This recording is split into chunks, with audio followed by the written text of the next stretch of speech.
আজকে কিন্তু পরশুরাম নাটকটি ট্র্যাজেডি আর সাসপেন্সে ভরা ছিল। গল্পের শুরুতেই দেখা যাবে ভূমিকা বিজিত লাহিড়ীকে ফোন করে। এরপর দেখা যাবে বিজিত বলতে থাকে, আমি আপনাকে একটা কথা বলার জন্য ফোন করেছি। আপনারা আগামী 3 ঘন্টার মধ্যে আয়ুষীকে আমার হাতে তুলে দেবেন। আমি ওকে বড্ড ভালোবেসে ফেলেছি, ভুলতে পারছি না, ডার্লিংটাকে একটুও ভুলতে পারছি না। এই কথা শুনে ভূমিকা বলতে থাকে, এসব কি বলছো তুমি? তোমাকে যদি সামনে পেতাম তোমার জিভ টেনে হিচড়ে ছিঁড়ে ফেলতাম। এই কথা শুনেই কিন্তু বিজিত বলে, আপনি কিছুই করতে পারবেন না, কিচ্ছু না।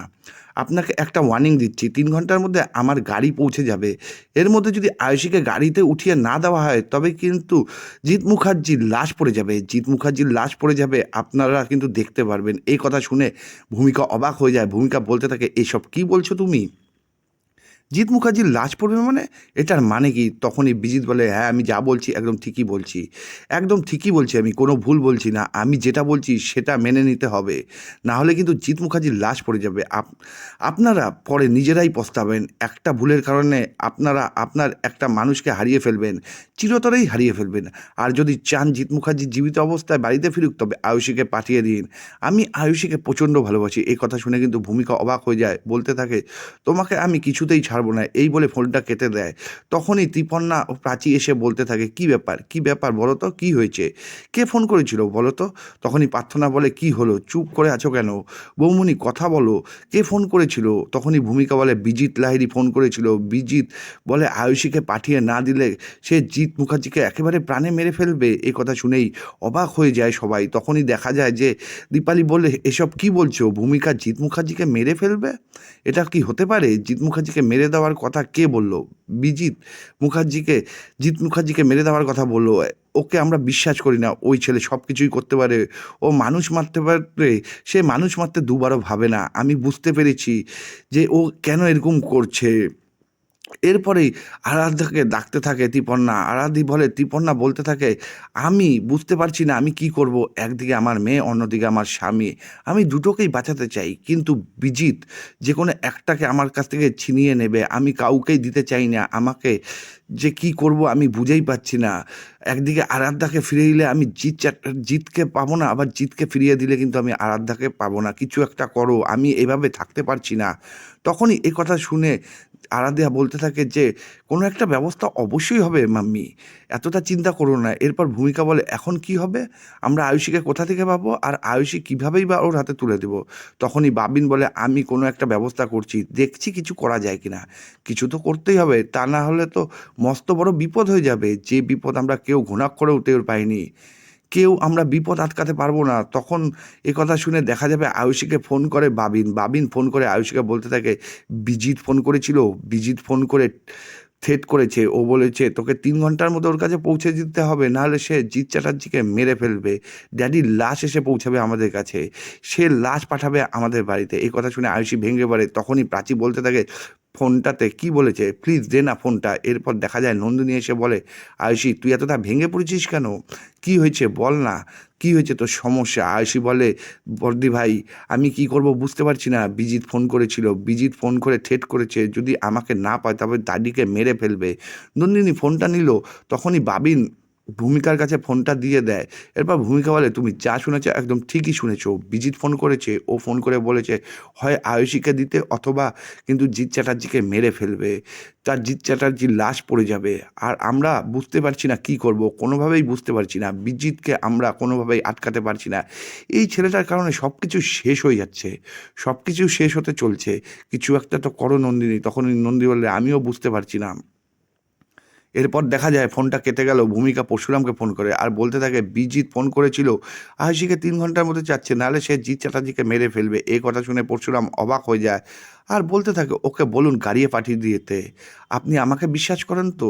একটা তো রিস্ক নিলে আমার উপর এতটুকু ভরসা রাখতেই লাগবে, আমি একটা রিস্ক নিতেই পারি। আমাকে যেহেতু বিশ্বাস করেন, আমার প্রতি বিশ্বাস আছে, তবে কোনো বিশ্বাস আমি ভাঙবো না। আপনি ওকে বলেন গাড়ি পাঠাতে। এরপরেই কিন্তু দেখা যায় যে সেই ফোনটি কেটে দেয় ভূমিকা। পরশুরাম বলরামকে বলতে থাকে, বলরাম আয়ুষীকে নিতে আসবে বিজিতের গাড়ি, তুই ওটাকে ফলো করবি। তখনই দেখা যায় বলরাম বলতে থাকে, আর তুই তুই কি করবি? তখন পরশুরাম বলে আমার তো একটা জায়গা আছেই বাইকে, সেই বাইক নিয়ে আমি বেরিয়ে পড়বো। এরপর দেখা যায় গাড়িটি মুখার্জি বাড়ির সামনে এসে দাঁড়ায়, আর বিজিত কিন্তু ভূমিকাকে ফোন করে বলতে থাকে গাড়ি পৌঁছে গেছে আপনাদের বাড়ির সামনে এবং গাড়িটা দাঁড়িয়ে আছে, আপনাদের মেয়েকে বলুন গাড়িতে উঠিয়ে দিতে।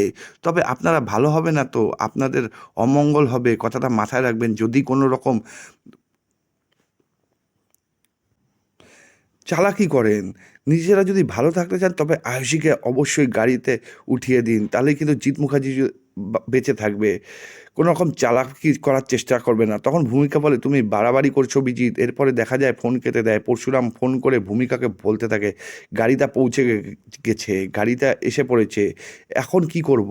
তখন পরশুরাম বলে আপনি আমার প্রতি বিশ্বাস আছে তো, গাড়িটার নাম্বার বললেন। এরপর নাম্বার বলে ফোনটি কেটে দেয়। তখন পরশুরাম বলরামকে সমস্ত ডিটেলস বলে দেয় আর বলতে থাকে আমরা যে কোনো মূল্যে আজকে বিজিতকে ধরবই, আজকে এই কাজটি ডিফেন্ড করতেই হবে। এরপর দেখা যায় নন্দিনী আয়ুষীকে বলে নিয়ে বেরোচ্ছে, ঠিক তখনই পরশুরাম আসে। পরশুরাম এসে বলতে থাকে আয়ুষী তোমাকে আমার সঙ্গে যেতে হবে একটি জায়গায়, তোমাকে আমার সাথে যেতেই হবে, এসো। তখন নন্দিনী বলে তুমি ওকে কোথায় নিয়ে যাচ্ছ? এভাবে তুমি ওকে কোথাও নিয়ে যেতে পারো না। তখনই পরশুরাম বলে আমি অবশ্যই নিয়ে যেতে পারি, অবশ্যই, আপনি আটকাতে পারবেন না, আপনাকে বাধা দেওয়ার কোনো অধিকার নেই। তখনই দেখা যায় নন্দিনী বলতে থাকে আমি ওর অ্যাডভোকেট, আমি ওর দিদি, তাই আমি চাই যে ও কোথাও না যায়, আমি অবশ্যই ওকে আটকাতে পারি, আপনি আমাকে না বলেও কোথাও নিয়ে যেতে পারেন না।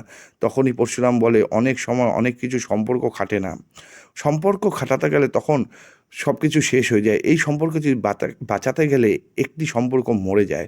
তাই বলছি আমি যেটা করছি সেটা করতে দিন, আয়ুষীকে আমার সাথে যেতে দিন। এরপর নন্দিনী বলে আমি কোনোভাবেই যেতে দিতে পারবো না, আমার ক্লায়েন্টকে এভাবে আমি আপনার সাথে ছাড়তে পারি না মিস্টার পরশুরাম। তখন পরশুরাম বলে অবশ্যই অবশ্যই ছাড়তে হবে, আমার সাথে আপনার যা ইচ্ছা তাই করুন, কিন্তু এই মুহূর্তে তাকে ছাড়তেই হবে, কোনোভাবেই আমি ওকে যেতে দিব না। নন্দিনী বলে একটা মিশন আছে, সেই মিশনে ওকে প্রয়োজন, বলল কিন্তু পরশুরাম ও হবে টোপ। এ কথা শুনে নন্দিনী অবাক হয়ে যায়। এরপরে পরশুরাম আয়ুষীকে নিয়ে চলে গেলে নন্দিনী বাড়িতে ফোন করে ভূমিকাকে বলে আমি কিছুই বুঝতে পারছি না বিজিতের প্ল্যান কি, বিজিত কি চাইছে।